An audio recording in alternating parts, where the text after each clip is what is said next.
Hello everyone and welcome to another video. Theme parks are often incredibly beautifully themed in a way that really enhances the experience. However, what ultimately matters is the rides, as that is what you go to a theme park for. This is even more true for the guests in RollerCoaster Tycoon, as they care very little about the scenery and theming of your park. But what if they weren't allowed to ride any rides? Can you still beat the game? Can you beat RollerCoaster Tycoon 1 and 2 without guests riding any rides? There are a total of 146 scenarios in the two games combined, and their goals vary wildly. From needing a certain amount of guests at a certain date, to building 10 coasters, to making a certain amount of monthly profit from ride tickets. Okay, that last one might be a bit tricky if the guests can't go on any rides, and we will get to that. But first, let's start by seeing whether we can even keep any guests in the park at all without them going on rides. This is Factory Capers, a scenario from RollerCoaster Tycoon 2 that has a goal of 1100 guests and a park rating of 600 at the end of year 3. Usually this is not very difficult, but that all changes when guests aren't allowed to ride the rides. Let's see what happens if we advertise the park without anything in it. We do get quite a few guests still, but they leave quickly and it tops out at between 150 and 200, nowhere near the goal of 1100. This all happens because of this function. It is called every 12.8 seconds, and if the guest has not ridden any rides and isn't currently heading for a ride, it will execute this bit of code. If they have been in the park for longer than a time duration of 5, which is 4 minutes and 16 seconds, it will attempt to pick a ride for the guest to go on. If it then cannot find any ride to head for, the guest will leave the park. Since we don't have any rides, all guests will leave the park quite quickly. We cannot change the number of rides that the guest has ridden, as that's the challenge, but we can change whether they are able to find a ride to go on. They don't have to ride it, but if they can just head for it, this function won't cause them to leave the park. Okay, so let's remove most of the path, build a ride nearby the entrance and do the test again. We're gonna get quite a few more guests, so I also added some entertainers to counteract the unhappiness from overcrowding. In fact, when running all available advertisement campaigns, we actually get enough guests to beat the scenario. If only in our real world people were happy to go to a theme park with a tiny boring looping coaster you're not allowed to go on and a bunch of furries. It's very nice that this strategy works for Factory Capers and similar scenarios with lower guest goals, but just a little bit later we do hit a wall and the guest counter stagnates as tons of guests are now leaving. Taking a closer look at them, we can see that they are all very low on energy, and that is our next problem to solve. This bit of code is also called every 12.8 seconds, and it consists of two parts. The top part checks whether the guest is happy enough, has enough energy, and has enough cash. If all of those are true, we hit a return statement and we exit the function.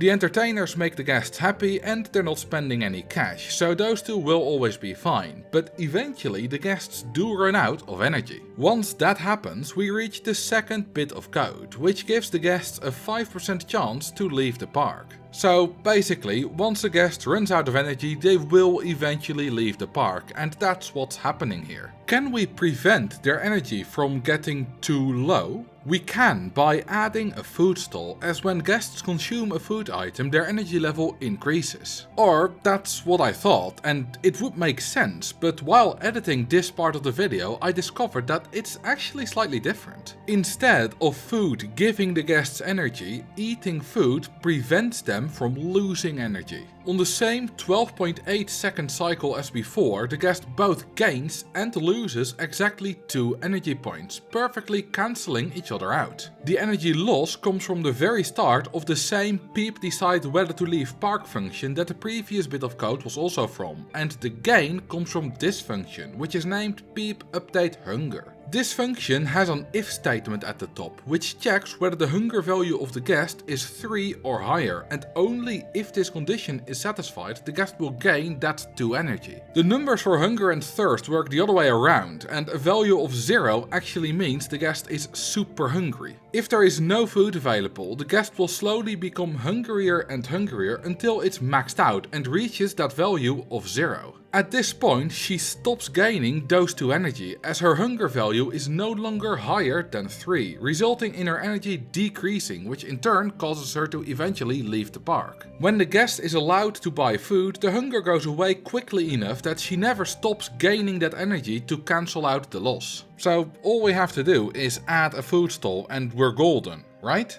Actually, yes. Despite me saying the question in a way to make you think it's not the case, that is all we have to do. With the addition of just a single cotton candy stall, we can get to an equilibrium of over 3,000 guests. The food stall is so good at preventing guests from leaving that it nearly tripled the number of guests that we can sustain in the park, which is just amazing. And it shows that this method of building a single unreachable ride and 1 food stall is enough to beat any scenario with a guest call that isn't absurdly high. Well, not all, but it does work for a lot of them at least. Amity Airfield is famous for having a very high guest call, with you needing 3,000 guests to beat it. That is quite a lot, but with this strategy it's no issue at all. All you need to do is build a food stall and an inaccessible ride, and you can get to the 3,000 guests you need by just advertising. I did this run in the original RollerCoaster Tycoon 2 game. I usually use OpenRCT2 for my videos, and I will do that a lot for this one as well, but I did make sure that all my strategies in this video also work in the original games. If you build the ride a little bit differently, you can even beat Amity Airfield by using just 4 tiles, ticking off another scenario in my quest to beat every scenario in the RCT2 base game with 4 tiles or fewer. Credits to Nusse once again for coming up with this setup. This guy really is a genius when it comes to optimizing RollerCoaster Tycoon and has been revolutionizing a lot of challenges and setups recently. People like him are an amazing asset for the community. Anyway, all the scenarios with a light green background here have a guest call and charge for the park entrance. That second bit is important, as advertising does cost quite a bit of money. By charging for the park entry fee, you can easily make a profit of an ad campaign, so in these scenarios money will never be an issue. Of these 23 green scenarios, we do need to take a closer look at one specific one, which is Rainbow Summit. It has a goal of 2,500 guests in 4 years, which seems easier than the 3,000 of Amity Airfield in the same time span, but looks can be deceiving. Firstly, like a lot of other scenarios, there are already some rides in the park that guests are currently riding. This is no problem though, as we can just immediately close those rides and then the challenge of this video still works. The actual problem with this scenario is that you are not allowed to advertise, so our current strategy won't work. However, we can instead simply build enough rides to naturally attract the required 2,500 guests to the park. Every ride and stall attracts a certain number of guests, and the combined value is called your soft guest cap. A corkscrew coaster attracts 100 guests, so 25 of them give you a soft guest cap of 2,500. If your guest count is above this number, new guests will spawn 4 times slower. Advertising ignores all of this, and each campaign simply attracts guests at a set rate, which is why up until now we haven't bothered with building rides to attract the guests we need. Building these tiny corkscrews isn't all that I did though. Firstly, I made sure to build the ride that they will all be heading for underground, so that they still want to go on it when it rains, otherwise rain will make the guests leave. And secondly, I added a toilet. I'm not sure why this works exactly, but I got stuck around 2,200 guests without it, as the strategy doesn't work perfectly and sometimes guests do want to leave. Adding the toilet made that somehow less likely, and as a result the guest count increased again, allowing us to get to the goal in time. Actually, I thought it was the toilet, but some more detailed tests showed that it was actually the cash machine that I forgot I also added, and the toilet didn't help at all. I still don't know why though, as the entrance is cheap compared to what the guests spawn with, and I made the food free halfway through, so it's not like they were anywhere close to being broke. Anyway, with Rainbow Summit now dealt with, you might be wondering why I have only colored in RollerCoaster Tycoon 2 scenarios. After all, there are a massive 14 49 RCT1 scenarios that have a guest goal and allow you to charge for the park entrance. I did this because the strategy we have been using so far doesn't work nearly as well in RollerCoaster Tycoon 1. While the two games are extremely similar, there are a number of differences in things like guest behavior, and I don't know the inner workings of the first game that well. What I do know is that for a lot of these 49 scenarios, we will need to come up with a different method if we want to succeed. You might think of just adding a no entry sign to prevent guests from leaving, but that won't work. Guests only leave the park when they specifically have a desire to do so, and if you prevent them from leaving, it will kill your park rating, and all of these scenarios have a park rating requirement as well. Now, we need to make sure that the guests don't want to leave the park. We cannot trap them on any normal path, and since they cannot ride rides, we also cannot trap them on a ride. But maybe we can trap them in a queue line. For this we obviously need a ride, but since guests aren't allowed to ride it, we need some way to prevent it from going. This is really quite easy, as you can simply enable the synchronize with adjacent stations option, and if it has no ride to synchronize with, it will never leave the station. There is still a little problem though, and that is even though it never leaves, guests still board the train that is waiting in the station, and that is not allowed. Luckily, this too has a fairly easy solution, and that is to make the ride have two stations and have the train stuck at the one without a queue line. You can use the synchronization method or just make it wait for full load, either works.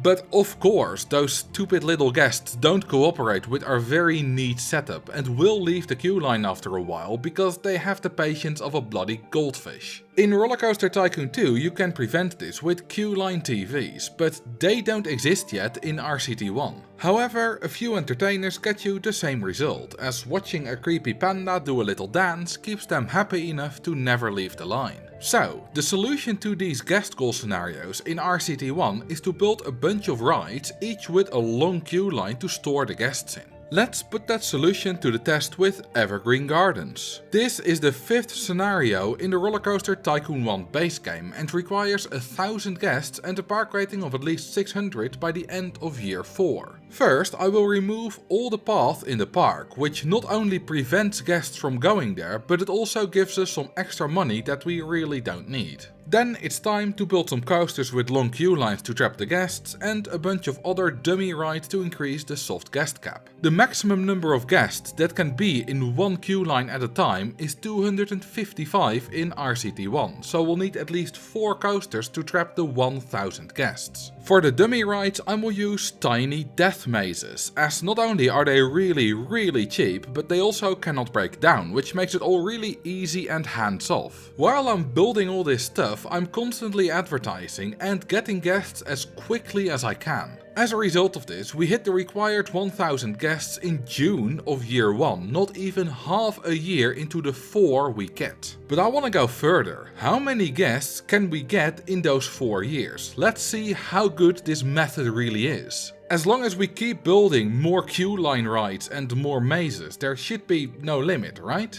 Well, that's sort of true, but eventually we will hit a wall. Not because guests don't want to come, but because we hit the sprite limit. It's fairly common knowledge that in RollerCoaster Tycoon 2 this is 9601, but in RCT1 this is actually just 4601. Okay, technically it's 10,000 and 5,000, but 399 of those are always used, so they don't really count. 4,601 isn't actually that much, and in March year 3 we hit that limit. We have a little over 4,400 guests and the rest of the sprite slots are filled up by staff, ride vehicles and ducks. Alright, we now know that this technique is easily strong enough to crush the guest goal of every guest goal scenario where you charge for the park entry. 2 of these 49 in RCT1 will be a bit trickier, as in Pickle Park and Fiasco Forest you are not allowed to advertise. In Fiasco Forest you only have a single year to get 900 guests, so let's see how that goes. The answer to that question is surprisingly smoothly. I removed everything in order to build the ride we need, and around the start of September we hit the goal of 900 guests, which got to over 1100 by the end of year 1. Urban Park is another interesting one as you have incredibly little space available. You can actually buy a whole lot more land, so this isn't an issue at all, but you can also just do it in the space that's available with 4 log flumes. This shows that this queue line strategy really is very strong and very versatile. We have now proven that 72 out of the 146 scenarios are completable without guests ever riding any ride, which is nearly 50% already. All of these 72 scenarios have a guest goal, which really shows how prevalent those are, especially in the RCT1 base game and the added attractions expansion. Despite that, we are not yet done with them, as there are quite a few more, but the difference is that they don't allow you to charge for the park entrance. 7 of these, 4 in RCT1 and 3 in RCT2, have money entirely disabled. We can treat these the same as the ones that forbid advertising, just build a ton of rides and trap the guests in the queue lines. These infinite money scenarios all have no deadline, so you don't have to hurry. In return, they do have a more difficult park rating requirement. Instead of needing to have 600 only at the deadline, here you are not allowed to ever let it drop below 700.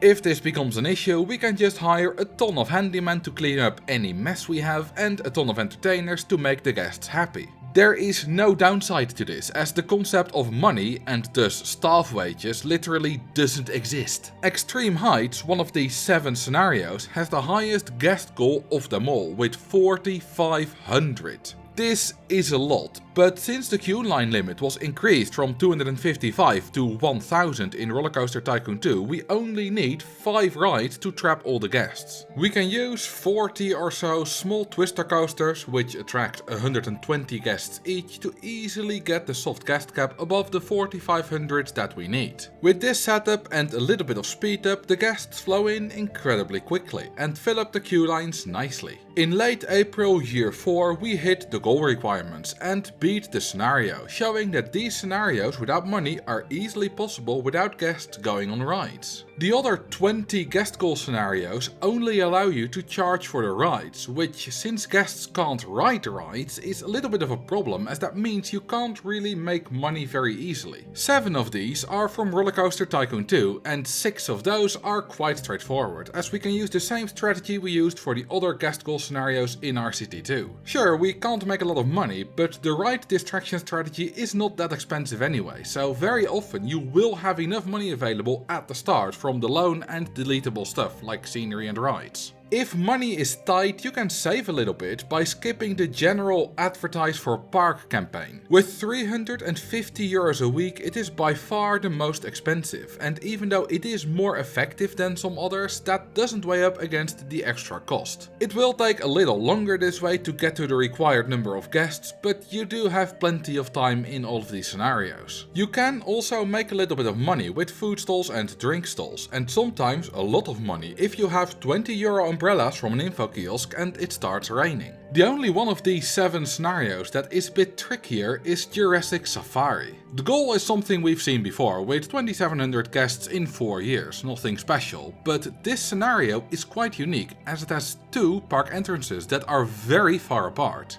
Building a path between them is way too expensive and would also require a ton of entertainers. The big advantage of keeping all the guests on just a single tile of path is that overcrowding will not be an issue, as guests only check for overcrowding when stepping onto a different path tile. This way you only need like 2 or 3 or maybe even just 1 entertainer to get their happiness up, instead of the dozens you would need to battle the unhappiness from overcrowding, which would cost a ton of money. However, what we can do is simply build the distraction setup on both sides. It's slightly more expensive, but it works the same. There are 2 things that I discovered during this run. Firstly, the 20 euro umbrellas made me nearly enough money to entirely offset the advertising costs, despite the fact that I made a mistake and only set one of the 2 information kiosks to 20 bucks. And secondly, I didn't need to build a coaster on both sides, as all the guests are heading for Junior Coaster 1. We can again look at the code to see why this happens. This is the function for picking which ride to go on, and this is the most important bit. The game cycles through all valid rides and finds the one with the highest excitement rating. The reason guests don't constantly go for the most exciting rides in every park ever is that which rides are valid depends on a whole bunch of circumstances, but in this park both junior coasters always count as valid.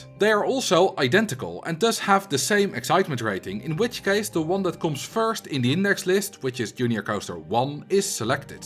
If we add some paths to raise the excitement rating of Junior Coaster 2 a little bit, we can see the guests all switch sides and suddenly head for number 2 instead of number 1. The knowledge of how this works can probably be used for some really exciting exploits, but for now let's focus on the goal of this video. There are still 12 scenarios with the guest goal where you can't charge for the park entry left, and they are all from the RollerCoaster Tycoon 1 expansion Loopy Landscapes. In the base game and the first expansion you could choose whether you charge for the rides or the park entry, or even do both, but in Loopy Landscapes you can only charge for the rides in every single scenario. This can make things very difficult, as the strategy we are using, the queue line strategy, means we can't really make much money from stalls or umbrellas. And not only that, but we also need entertainers to keep the guests in the queue lines, which costs us even more money. This all means we're going to have to be really clever with what we build and how we spend our money. Take Iceberg Islands, the first guest goal scenario in this expansion. It has about 33,500 euros available after you remove everything and max out the loan. The goal is to get 1250 guests, so we need 5 rides with a queue line long enough to store 255 guests. Due to the fairly deep water, paths are going to be quite expensive, with 37 apiece instead of the 12 that they are on land, so money might get really tight. In the end though, I managed to build 6 of these rides, which is one more than necessary for a little under 30,000 euros. That also includes a whole bunch of tiny looping coasters that are there to get the soft guest cap to where it needs to be. I thought that foregoing advertising and instead just using the natural guest generation might be a good idea here, as while it is a little bit slower, it is much cheaper if you use these kind of tiny rides for it. The big advantage of this strategy is that from now on we will not need to spend any more money, as we have built everything we need and don't need to advertise. That means that we can hire as many entertainers as we like and we don't have to worry about going into debt. Thank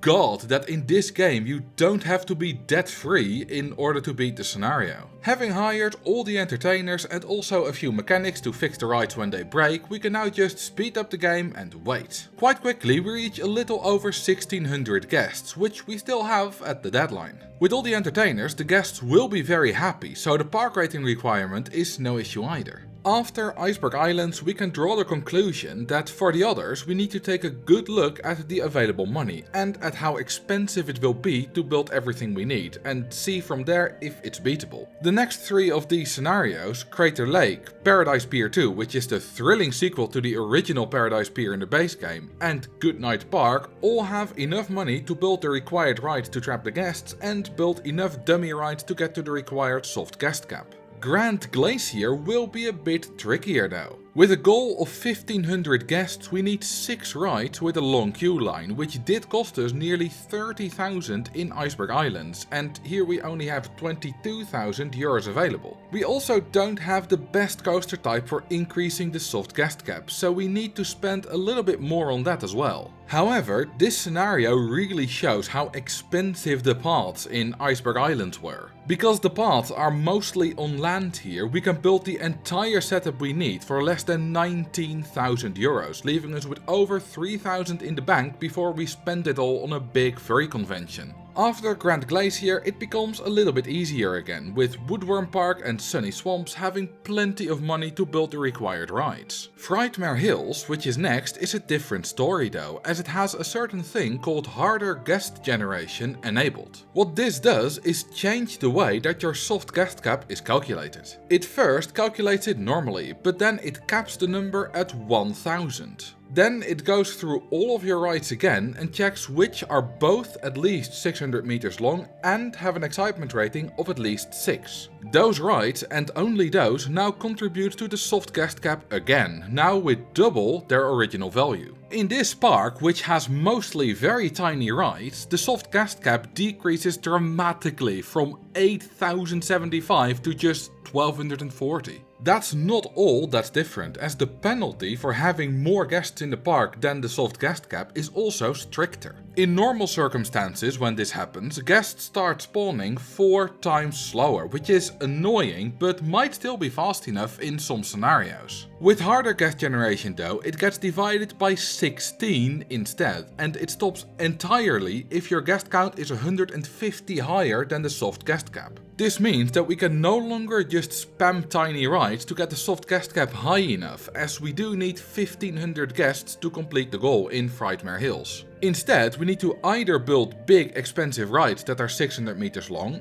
or advertise, as advertising ignores the soft guest cap and other guest generation penalties entirely. I think the best strategy here is to do the same as we've always done for the first 1000 guests, as that still works the same, and then advertise for the last 500, as that shouldn't cost too much money. There is quite a big coaster for us to delete when we open the scenario, which will help quite a lot, thankfully. To save money, I'll only hire a few entertainers at first, just enough to keep all the guests happy in the queue lines. This worked quite well, and by the time we reach 1000 guests, we still have over 20,000 euros left to advertise, which is easily enough. Let's just hope we don't encounter a scenario like this with much less money available. Is that foreshadowing? You'll find out soon enough. The next guest goal scenario is another sequel, Thunder Rocks. Whereas the original just had one big rock, this one has 2 big rocks. No issues here though, as there is plenty of cash available to build everything we need.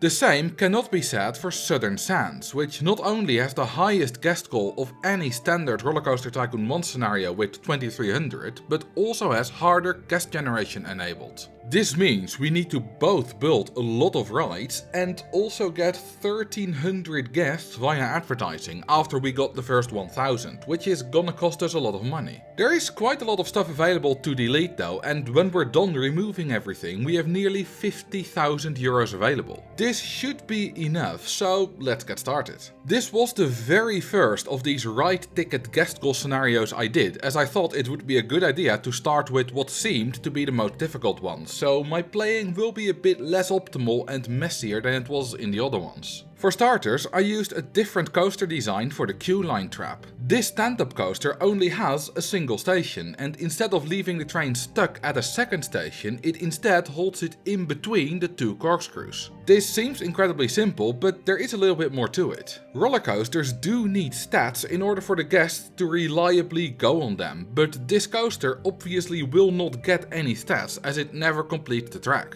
In order to get the stats, we need to first set the brakes in between the 2 cutbacks at a high enough speed to allow the train to complete the circuit, after which we will get the stats. Then we can lower the brake speed to trap it the next time it goes around. Usually, altering the track resets the stats and the train needs to go around again to get those stats again. But just changing brake or booster speeds does not do this for some reason, which is the exploit that allows this design to work. We need a massive 10 coasters with long queue lines to trap all the guests we need. 9 would get us to 2295 guests, and you might think that we can easily just have those other 5 guests roaming around on the normal path, but remember that with harder guest generation, guests stop spawning entirely if your guest count is more than 150 higher than your soft guest cap, which it is here. So once we stop advertising, we would not get any more than the 2295 guests that will be stuck in the 9 queue lines, hence the need for a 10th. Now, I did quite a terrible job managing my money in this run and hired way too many staff way too early. When I had 2064 guests, I only had about 2300 euros left. I decided to spend it all on the cheapest ad campaigns available and pray that it was enough. And it was, but just barely. In the end, we got a total of 2380 guests, just 80 more than the goal. It is only March of year 3, barely past the halfway point of the 4-year deadline, so time was never an issue, and if I'm honest, money would not have really been a big issue either if I played a bit better. With Southern Sands now completed, we just have 2 more of these to go before we're done with guest goal scenarios and can move on to the other goal types. Urban Jungle is not a problem at all, but the final one will be our biggest challenge yet: Venus Bonds. You need 1600 guests, have 25,000 euros available, and of course harder guest generation is enabled. This is not enough money to advertise after we have gotten the first 1000 guests, and it's also not enough to build 600-meter long rides. Does that mean that this is it? Is this one impossible? No, because there's one more exploit that we could have used previously but that I didn't think of using until now, and that is making the short coasters longer. Take a look at this inverted coaster. It is clearly much shorter than the required 600 meters, with a length of only 142 meters. But what if I told you that without changing the layout we can make this coaster as long as we like? If we remove the top 3 chain lift pieces, the train cannot make it over the hill anymore and it gets stuck bumping up and down. While it is doing this, it is slowly accumulating ride length. When we release the next train, it will use the power of the chain lift to push the first train over the top, allowing it to complete the circuit. If we wait long enough with sending out the second train, we can make this coaster over 600 or even 6000 if we wanted to meters long. There is also the requirement of at least 6 excitement, but that one is a bit easier to cheese. If the coaster doesn't reach the threshold, we can simply enable the synchronization option to get a free extra 0.4 excitement. That will block it from departing, but that doesn't matter as no one is going to ride it anyway. So that's the setup for Venus Bonds, and I'm still not entirely sure that we'll be able to afford it, but we must give it a go. We're going to need 4 of these bigger inverted coasters, 4 tiny ones and 7 junior coasters that have a total queue line length long enough to hold the 1600 guests we need for the goal. When playing this I did the math wrong and built 5 tiny inverted coasters, but they are very cheap and we can always delete it again should we need the money. When building the queue lines, I tried to build them on flat land as much as possible to save money on path support costs. And it's a good thing I did, as in the end we're only left with about 1000 euros in the bank, meaning we did cut it really tight, but it was enough. The rest is now really easy. Hire mechanics and entertainers and fast forward until we have reached the deadline. I actually forgot to open the inverted coasters in the back and didn't realize for a while. If you look at the guest graph, you can see the exact point where the guest count exceeded the soft guest cap, and then later where I opened the dummy rides, nicely showing how much we really need those. A while later we complete Venus Bonds with a small debt of 138,000 euros.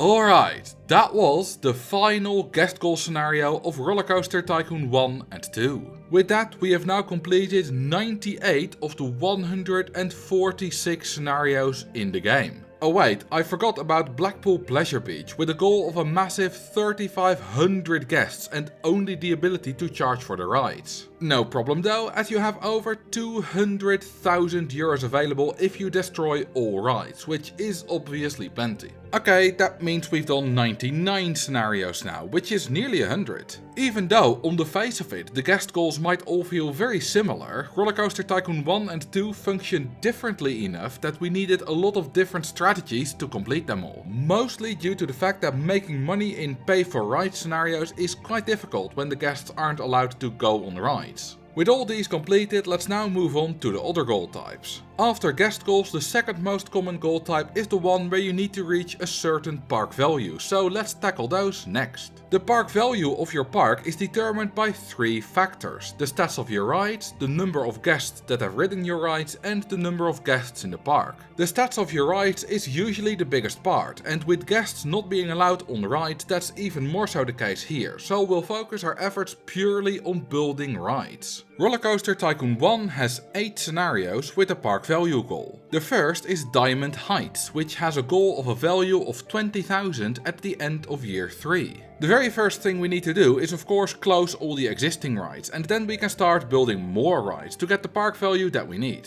Generally, cheap rides are the best way to get a lot of park value for little money, and what's a more iconic cheap ride than the shuttle loop? All we need to do is build a bunch of these, test them and see the park value value easily reach 20,000. Of course, we haven't beaten the scenario yet, as the deadline is at the end of year 3, and over that time the rides will decrease in value a lot, causing the value to drop below the required 20,000 again. But this isn't an issue, as we could simply wait with building these until the second half of the third year and have them still have their full value at the deadline. Even that is not necessary though, as rides that have never been opened do not decrease in value over time. Testing a ride is enough to get the stats and thus the park value, so we never need to open them, sidestepping the issue of ride depreciation entirely. You can use the same method for the other 7 park value scenarios in RollerCoaster Tycoon 1. Katie's Dreamland, Poke Park, Whispering Cliffs, Hydro Hills, Magic Quarters, Mineral Park and Micro Park. In all of them I managed to get to the required park value with just the starting cash and loan. Tiny rides are so overpowered for park value that these goals aren't really any difficult at all. It's just spamming some rides and waiting until the deadline. Those were all the park value parks in RollerCoaster Tycoon 1, but in RCT2 there are a lot more still to come. In this game, a second variation of the park value goal is introduced. There is a bunch of scenarios where you need to just get some value at some deadline, just like in RCT1, but there are also some others with the new goal type, which is that you need to get some park value and repay your loan. There are again 8 scenarios with a standard park value goal, and in all of them it is possible to get to the required park value with just the starting cash, as you have great cheap coasters available. The Corkscrew, LIM Launched and Looping Coaster each have a very cheap design that ticks all the boxes for stat requirements and thus has decent stats, and in all 8 of these scenarios you have at least one of these types available. Simply spam these over and over again and you don't even need to open the park to win. There are also 8 scenarios with the other park value goal where you need to repay your loan as well. These scenarios don't have a deadline though, so if you can find some way to make money without the guests going on the ride, you can take as long as you want to make as much money as you want and then build whatever rides are required to get you to the goal. The first of these is Gravity Gardens, and guests pay for the park entrance here. That makes it quite simple to make money, as all you have to do is increase the fee to something like 30 bucks, advertise the park and watch the money flow in. Since ads are guaranteed to spawn guests at a certain frequency and spawned guests always pay the entry fee as long as they can afford it, this strategy cannot fail. Along with Gravity Gardens, this method works for Rio Carnival, Renovation, First Encounters, Six Flags Magic Mountain and build your own Six Flags Magic Mountain. This only leaves Stone Age and Rock and Roll, where you charge for the rides. The only way to make money in these scenarios is via shops and stalls. The problem is that it usually takes quite a while before guests want to buy food, and they never buy souvenirs without having ridden a ride first. The only exceptions to that are park maps and umbrellas, which are bought at the information kiosk, and in both scenarios the info kiosk is available. First, we need to make sure that we have no expenses, so we need to stop researching, delete all rides and staff and pay back the loan. Now we can build an info kiosk, which will spawn enough guests that all buy a map to make a little bit of money every month. Whenever it rains, we can have a really good month by selling €20 umbrellas, but even without rain, we will make a tiny bit of profit every month, which is enough. Actually, most of this isn't strictly necessary, as in 7 of these 8 loan payback scenarios you can, through a variety of fancy tricks, get enough park value and pay back the loan with just the starting cash and deletable scenery and rides. The only one where you can't do that is build your own Six Flags Magic Mountain, where you start with about 30,000 in available cash and a loan of 50,000. So here you will have to scam a whole bunch of people into paying good money for a park that consists of nothing more than a bit of path and an unreachable ride. And that is every park value scenario completed without any guests riding any rides. This was quite a bit simpler and quicker than the guest goals, but still required some neat tricks. We have now completed 123 scenarios, leaving just 23 more to do. 10 of these are scenarios where you need to build 10 roller coasters with a certain excitement rating and sometimes also a certain length. RollerCoaster Tycoon 2's Ghost Town, for example, requires you to build 10 roller coasters of different types, each with an excitement rating of at least 7 and a length of at least 1200 meters. This will cost a lot of money, so we will need to make some. Luckily, these scenarios don't have a deadline, so we can just build an information kiosk at both entrances and wait until we have all the cash we need. It will take take a while, but after 100 years of waiting I got 95,000 euros, which might just be enough to build all 10 coasters, but if it isn't, we can just easily wait a little longer. You can make money a whole lot faster by building a few rides to attract more guests, but that's not strictly necessary. You have the information kiosk available in all 10 of these coaster building scenarios, so while other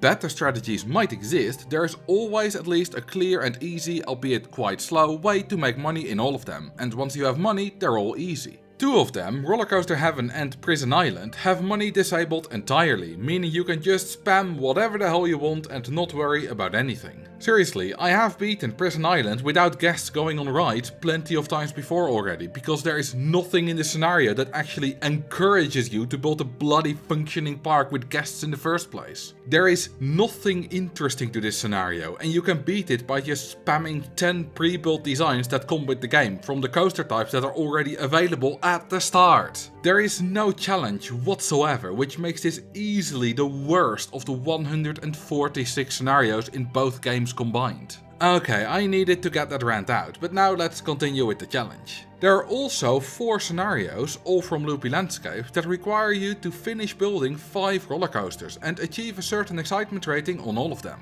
Those scenarios work in the exact same way. Build an info kiosk to make money and you're on your merry way to completion. By the way, before making this video, I never realized that this gold type only exists in one RollerCoaster Tycoon 1 expansion and nowhere else. You can use it in custom scenarios in RCT2, but it's not used in any official one. With these done, we have nearly completed all 146 scenarios, and there are just 9 left, divided into 2 different goal types, both profit related. The first is shop and stall profit, which is literally just Bumbly Bazaar and nothing else. Here you need to have a monthly profit from shops and stalls of at least 1,000 euros to beat the scenario. You could do this by building a ride distraction setup on both sides and waiting until you have enough guests buying food to make that 1,000 euros in profit, but you don't actually need to. As we've seen before, guests will pay anything for umbrellas when it rains, and the maximum you can charge is 20 bucks for a profit of 18 euros per umbrella. So if you can manage to have 56 guests buy an umbrella in a single month, you will already beat the scenario. A long time ago I already used this exact strategy to beat Bumbly Bazaar with just 2 tiles, as this allows you to advertise just hard enough to get enough guests in the park to make that 1,000 euros of profit from umbrellas when the rain finally decides to show up. This now leaves 8 more scenarios, and they all have a goal that seems to be directly opposed to the challenge of this video, a ride ticket profit goal. How on earth are we going to make thousands of euros a month from ride ticket profit without guests going on rides? Well, let's start with the scenario with the lowest of these ride ticket profit goals, Robin Hood Sherwood Forest. Not only is this scenario extremely charming and my favorite of all time, it also has one of the easiest goals with a ride ticket profit of just 1,000 euros.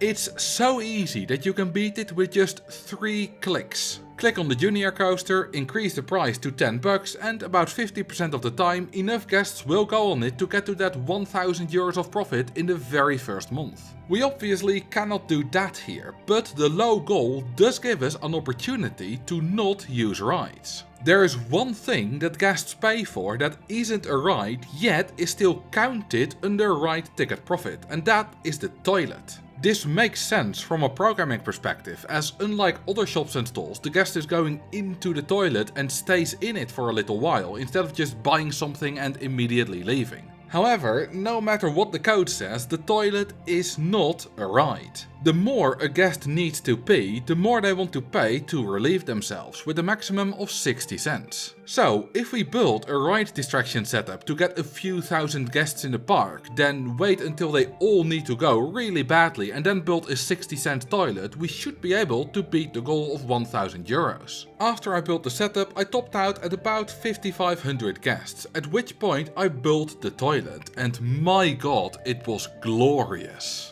Thousands of guests all using the same toilet at the same time. It was the most amazing golden tsunami I have ever seen.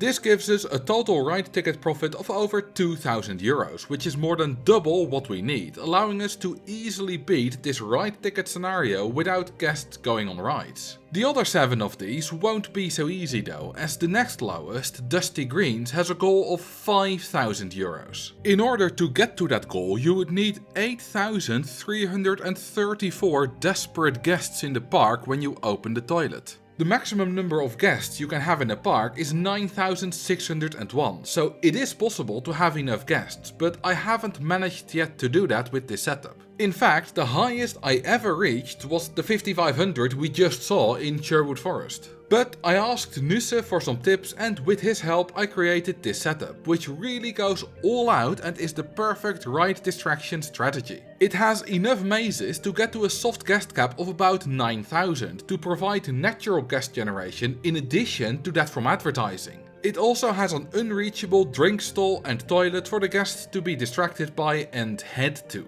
This setup works amazingly well, we just keep getting more and more guests until we nearly reach the sprite limit of 9,601. This is more guests than we need to get to the 5,000 euros, but that's only true if everyone uses the toilet in 1 month, which might not be the case, so let's not celebrate victory quite yet. Now we built 2 toilets for which we charge 60 cents and removed the other 2. When we unpause the game, we see our ride ticket profit increase incredibly quickly, and soon enough it reaches the 5,000 euros we need, making for another incredible spectacle inside a tiny concrete building. Apparently, some guests aren't into that, as a few hundred of them pretty much immediately leave after I gave them access to the toilet. Regardless of that, at the end of the month we beat our second ride ticket profit goal without guests going on rides. Victory! But we still have 6 more ride ticket profit scenarios to go, and the next lowest goal, the 7,000 euros from Alpine Adventures, would need 11,667 guests to use the toilet in 1 single month, which is not possible with a maximum of 9,601. OpenRCT2 has actually raised this limit, and with this increased limit, the guest count in our Dusty Greens setup keeps increasing. A while later we hit 15,000 guests, and it's still going up.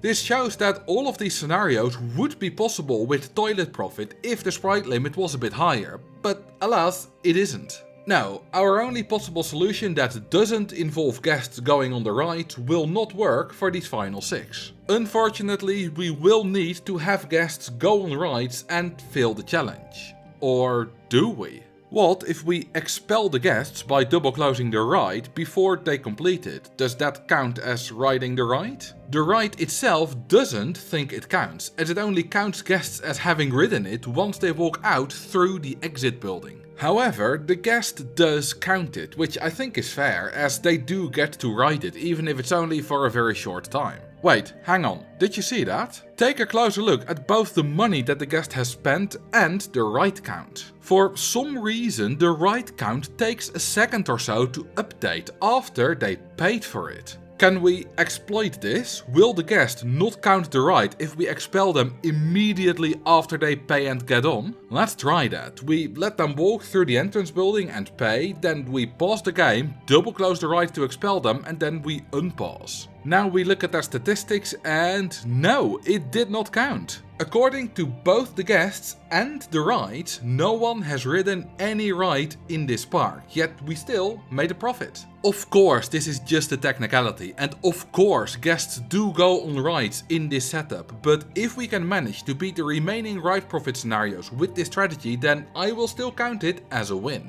So, what is the best way to make a profit with this method? Well, there is a little trick we can use to charge the guests the maximum of 20 bucks for a tiny insignificant ride. As long as the ride does not have its stats calculated yet, guests will pay anything for it. And not only that, but if the ride has no stats yet, they will also always go on it if they bump into the entrance of the queue line or the ride entrance building itself. So we can just build a tiny wooden coaster like this and call it a day? Not quite. ride, as there is an exception which was most likely built in to prevent the guests from going on extreme rides that aren't tested yet. This exception is that if the ride can record G-forces, which is something that all roller coaster types do, the guests only have a 10% chance of going on it instead of 100%. Other tracked ride types like the monorail, car ride or river rapids don't have this penalty, and they are perfect for this strategy. This is Vertigo Views, the first of the ride profit scenarios, and it has a goal of 8,000 euros in a single month. Getting there is really quite simple. We just use the ride distraction method and some advertising to get a whole bunch of guests, and then open the 2 untested river rapids right as a new month begins. Then we wait for a couple of guests to walk through the entrance building before we pause the game, double close and reopen the ride, and then do it all again dozens and dozens of times. The guests get kicked off so quick that they don't count it as going on the ride, and with hundreds of guests waiting to go on our river rapids, we immediately get new ones. This method is so good that we reach the required profit of 8,000 euros before the month is halfway over, allowing us to comfortably beat Vertigo Views. The remaining 5 scenarios are Wacky Warren, Icarus Park, Pacifica, Botany Breakers and Alpine Adventures. Each of these has a ride ticket profit goal of between 7,000 and 10,000 euros, which is quite similar to the 8,000 we just did in Vertigo Views. And since that took us less than half a month, these should all be possible as well. Just to be sure, I did a run of Botany Breakers in RollerCoaster Tycoon 2 and got to the goal of 10,000 euros on the 25th of the month. Not quite as much breathing room as predicted based on Vertigo Views, but still enough to not get stressed about it. And that's it. We have just beaten every single scenario in RollerCoaster Tycoon 1 and 2 without guests ever going on any rides. Or at least we have proven that they are all beatable, as actually doing it would take absolutely forever. We used so many different strategies and exploits to complete this, and I have even discovered some new ones while making this video. I know I could have done quite a few scenarios in a more efficient or faster way, but the solutions I presented in this video are the ones that I first used to beat them, or at least prove that they're beatable. I hope you enjoyed this very long journey through this challenge, and if you did, you might also enjoy this video where I try to beat every scenario with no starting money. Thank you all for watching, and I will see you in the next video.